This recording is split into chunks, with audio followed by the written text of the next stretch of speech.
slept like the dead. We've got a great rhythm going on at the cabin, and first half of the day is work, school stuff, work stuff, computer stuff, inside stuff, and then the second half of the day is all outdoor stuff. So we're in a mountain lake, and so it's cold, but the girls and I, we get in the water. I'm chopping wood. It's the thing about the lake. It's a little bit harsher than normal life, but not so harsh that it's not unpleasant. And so it requires a lot of work, and it's the kind of work that I really enjoy, which is finding ways to work with the land and work with what you got and be creative, and it's just the best. So by the time it was bedtime, it was one of those sleeps that it's well earned, so that was really nice. But getting on to the topic today, when turmoil pushes, blend with it, and it's just kind of building off of the theme of this week, building off of the theme of last week, but now we're really getting into the actual weeds of a conflict-based engagement.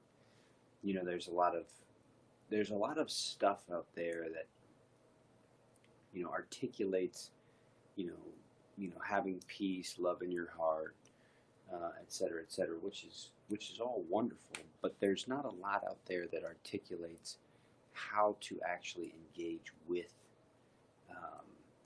the conflict itself, and what the art of peace really does a good job at articulating in kind of a little bit esoteric language is the way that you can essentially ride the wave of chaos or turmoil or conflict. There are patterns that are accessible to you if you're able to see them. And that's kind of the hard part, is being able to see them, because most of those patterns exist within you, and you have to tame them first before you can interact with them outside of you. And yesterday was a perfect example of that, and I'll tell you the story and then we'll train. My two daughters were playing in the sand. One daughter was sitting on it. Allegra was sitting, and Liliana was covering her legs with sand, and they were making mermaids. They were making mermaid tails. And at one point, Liliana was being too forceful with how she was putting the sand on Allegra's legs, and Allegra didn't like it. And so Allegra started complaining in a loud, whiny, like, stop it, no, stop doing that. So she started complaining in this little whiny voice, and Liliana kept pushing. So Liliana kept putting more sand. She kept kind of engaging Allegra. So the more Allegra whined and asked her to stop, the more Liliana recognized that she had Allegra. She had got Allegra's goat, right? And the more she pushed in. And so I'm watching this about 20 feet away, and I could have been like, Liliana, stop it. I could have said, Allegra, just get up and move, or what have you. But I was watching this, and I was in a very good state of mind, and I said, girls, Allegra, you're being what's called nage, and Liliana, you're being what's called uge. And I had never used these terms before. It's the terms they use in Aikido to describe the attacker and the receiver. So nage attacks, uge receives, and so it's this blend, right? So you in practice, in Aikido practice, you typically have two people facing off against each other. One's nage, one's uge, and so one's nage, one's uge, nage, uge, right? And so I said to the girls, I said, all right, I said, Allegra, you're being uge. And she's like, what's that? And I said, well, Liliana's pushing and you're receiving the push. Now, what you've got to do is you've got to figure out a way to harmonize with that push.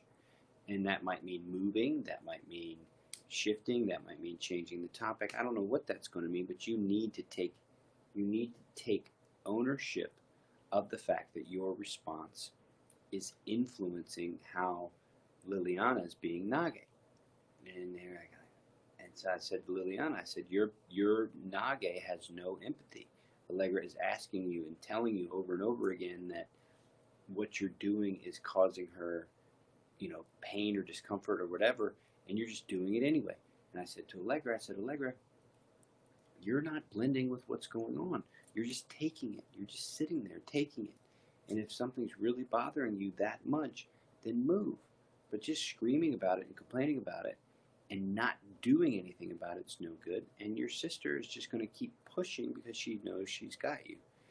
And so it was a really interesting conversation because I had never used those words before. So there was no association. They had no association to those words in any other context. And so then it really got me thinking that, there's a way to describe and talk about conflict, actual physical conflict, that is much more useful than any other techniques I've tried in the past. So the bottom line is that what was happening with my two daughters is they both became kind of disrupted on the inside and started to lash out. I recognized that there was the disruption, but I didn't become disrupted on my inside. I just was there. I just watched, and there was no shame, there was no guilt, there was no fear, there was no nothing. There was simply observation. And in that moment, boom, this terminology came up, and I was able to articulate exactly what was going on and just totally throw off the rhythm. So it's a complex rhythm, right? It's a lot going on. It's just like there's banging, there's this, there's that.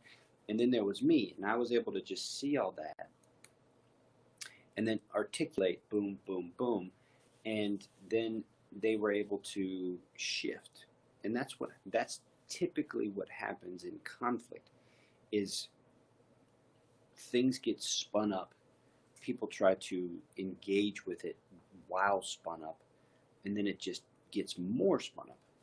And that's adding to the turmoil, not harmonizing with it. And so the way to think about harmonizing with the turmoil is to recognize that there's a push element, that there's a disruptive element that's taking place. And the way you interact with a disrupting element is first recognizing the disruption within you. Once you recognize the disruption within you, which is essentially second bell. Okay, first bell is you recognize the moment there's something significant, there's something that needs my attention. Second bell is getting to the body. That's you recognize the disruption within yourself. Third bell is where you engage with that disruption and settle it. And that's typically with your breathing. So you take a mindful moment, right? That's what you do. You settle it, right? You settle it. And the reason why you settle it is because without settling it, you can't get to fourth bell. And because you can't get to fourth bell, you can't get to the remedy. And the remedy is the best version of yourself. And how do you know what the best version of yourself is going to do in that moment? You don't. But you do know the protocol. So you apply the protocol, and what happens is over time the protocol starts happening faster. So you recognize a conflict, you immediately recognize what's going on inside yourself, you immediately settle that conflict within yourself, and you immediately move forward in a very mindful way. And it works almost every time. And if it's not working in that, there's more and more turmoil, that's okay too, because as long as you're recognizing the way the turmoil is impacting you and you're able to kind of engage with that, the decisions that you're making are decisions that you're making from a place of, essentially a place of neutrality or goodwill or love or kindness, which means that you're at least not adding to it. Now, because you're not adding to it, you're going to disrupt typical patterns, because mostly people are engaging in conflict with the parts of their minds and or the parts of their brains that aren't terribly sophisticated in the context of language and intellect and reason and all that kind of stuff. They're mostly engaged in mirroring, right? So someone does something, they do something back, and escalation and all that kind of stuff. So if you enter in and offer a mirror that does not mirror back the same kind of energy, it's just it's an entirely different thing, and it really disrupts. It really disrupts the kind of the motivation or the motion or the energy or whatever you want to call it at the base of that activation. Now, it doesn't mean that you might see a situation like, this is not good at all, we've got to get the F out of here. But more often than not, what's happening in a disruption is like a family thing, or it's like a friendly thing. It's not like, let's beat each other up kind of stuff. That's not the type of conflicts you're mostly going to be dealing with. And so what you're mostly dealing with are just people who are, kind of had their feelings hurt, or, there's not like blatant cruelty as much as there is, family squabbling and stuff like that. And so most of that stuff is just mirroring, right? Your lizard brain is mirroring someone else's lizard brain. You don't really realize it, and you just keep spinning it up further and further and further. So you just don't do that. And the way you don't do that is by what I described. You create harmony, and the way you create harmony is through the bells, right? So if you're new to mindfulness and you're new to the protocol, you need to be thinking about the protocol in the context of, I just need to practice the protocol every day.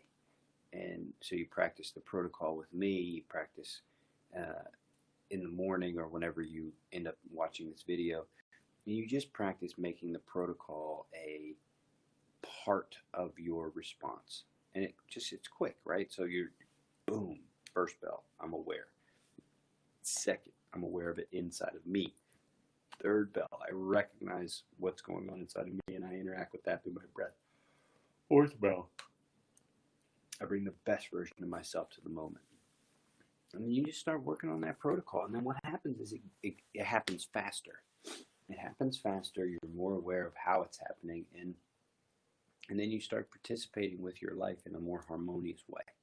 And when you start participating with your life in a more harmonious way, the chances of there being the big, drag-out, disruptive conflicts that there used to be diminish, because you're holding a stable edge, which, is the best any family can hope for, because a stable edge, a confident edge, an edge built off of goodwill can be built upon.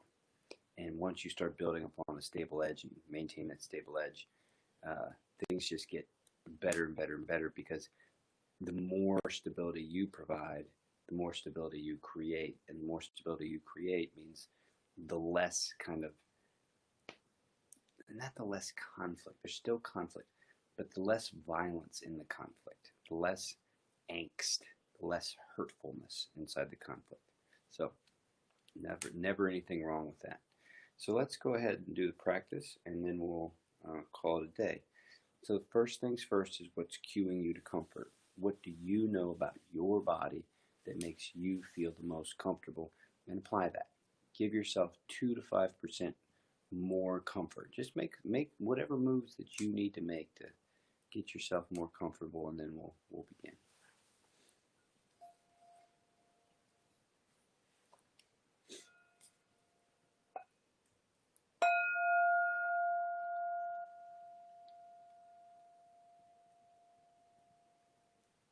Sight, sound, taste, touch, smell. Zoom in to what's kind of noticeable for you. What's the first thing that jumps out?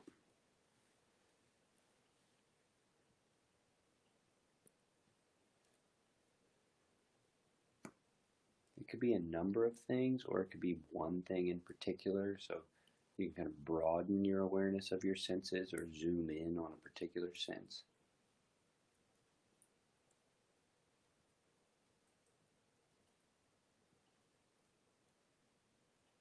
Location is something you can be aware of.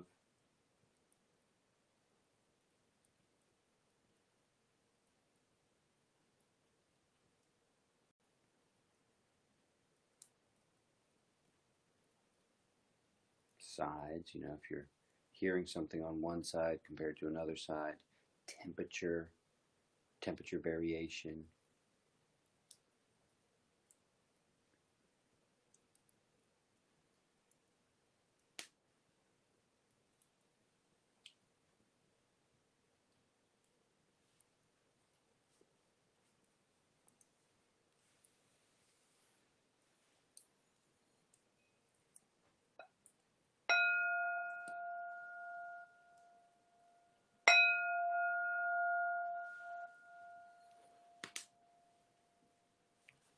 Second bell is getting to the body.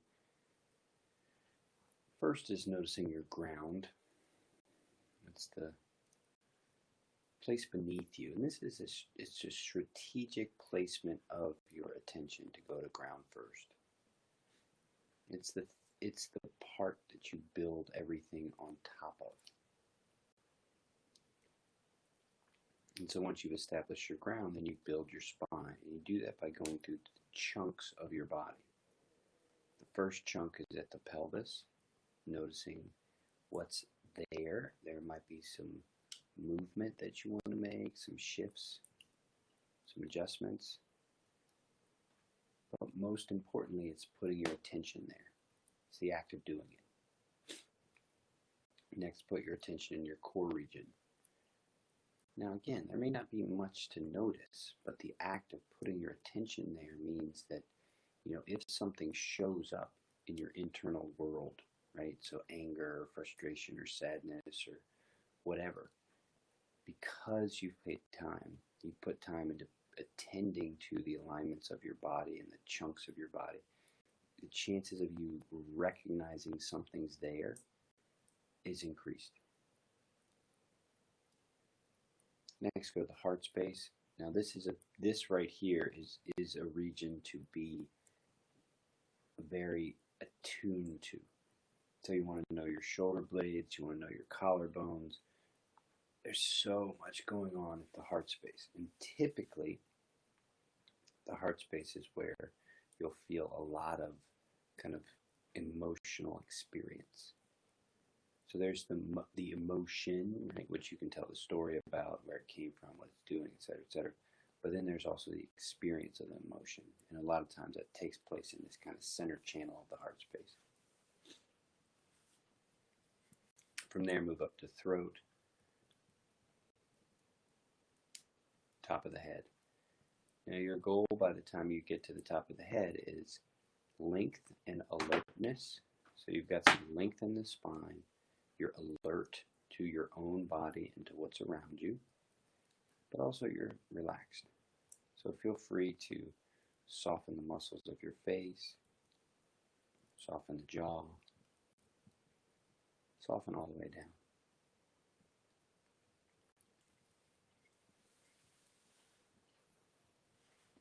Third bell.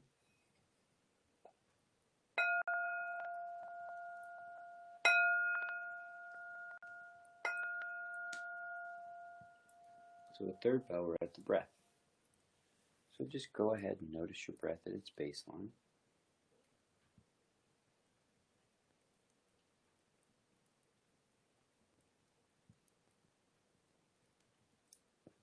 Then max it out.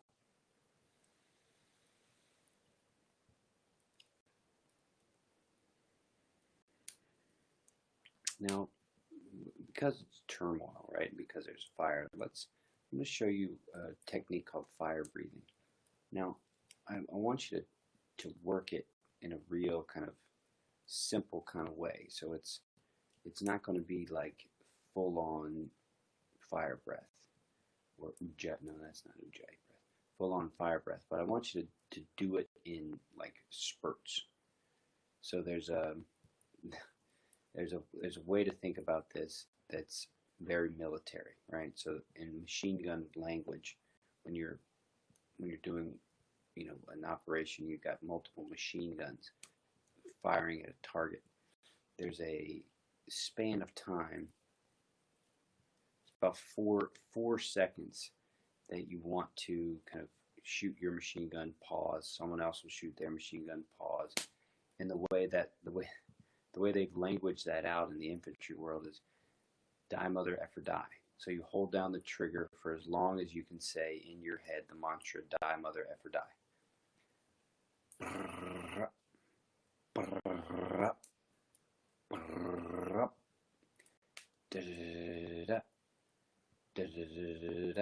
Right? So what I want you to do is you're going to go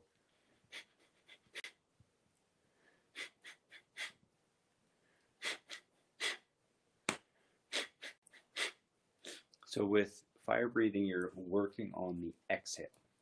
You're tapping the exhale. The inhale happens naturally. You just focus on the exhale. And you can just play this game where it's die, mother effer die. So just get that pattern.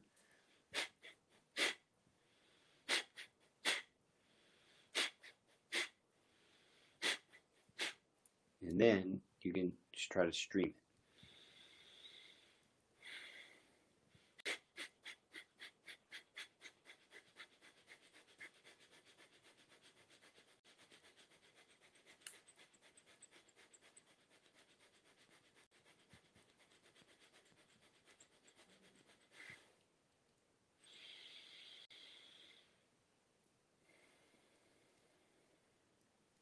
Now you might experience a little bit of lightheadedness. It's normal, but just get a feel for it. You know, don't try to get it all done now, right? Don't try to be like, okay, I want to learn how to do this, and now I've got it. Just start to think about all these different ways to breathe. There's so many ways to practice your breathing, and it's like it's like an art form. You know, the more you study your breath, the more you'll recognize there's ways to do it. I mean, the 60-second stanza reads about yin and yang, you know, finding harmony. And so your breathing is like yin and yang. You've got the inhale, which expands. You've got the exhale, which contracts. You got the spaces in between. So this whole breathing thing is an infinite practice. And studying it means that you will become more adept at interacting with what's showing up inside you as you become more and more aware. And so your breath offers a never-ending series of experiences and trainings and curiosities that will just last a lifetime. I mean, up to the moment of death. There's this famous mindfulness teacher named Thich Nhat Hanh, who's a monk, and he's on the very last part of his life, and he's stopped eating because he knows it's his time. And so I know for a fact he's interacting with his breathing. He's studying the dying experience that's taking place in his being, and he's going to move into whatever's next in a very mindful way. And he's a legend. He will be a legend. But the thing I'm pointing out is that of all the things that you can practice, your breath is what you can practice to the moment of your death. So let's move to fourth bell.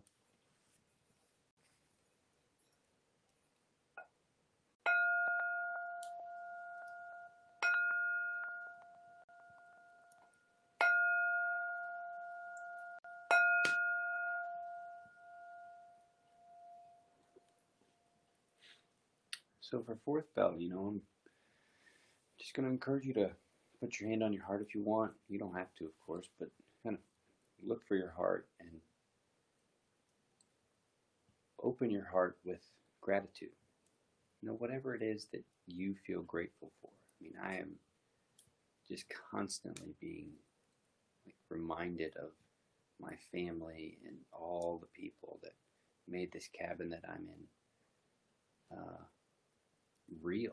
I mean, without my family, without literally my ancestors, my great-great-grandfather, or my great-grandfather, this place wouldn't exist. And then without my mom, it wouldn't be in the family. So I'm just so grateful for that. So what are you grateful for? What really stands out for you? Now's the time to think about that. You've been through all four bells. Ideally you're more aware of your comfort level. You're aware of the present moment and its kind of fullness. You've engaged with your body. You've engaged with your breath. And now here you are on the other side of those things, offering gratitude with an open heart. That's the goal.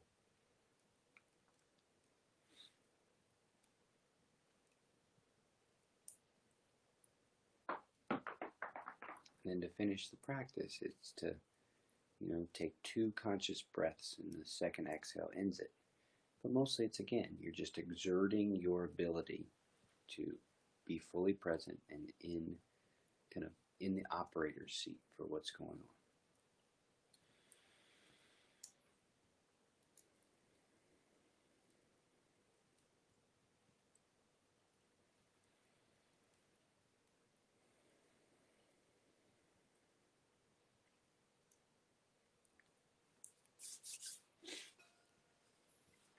Let me read this stanza so you can hear it.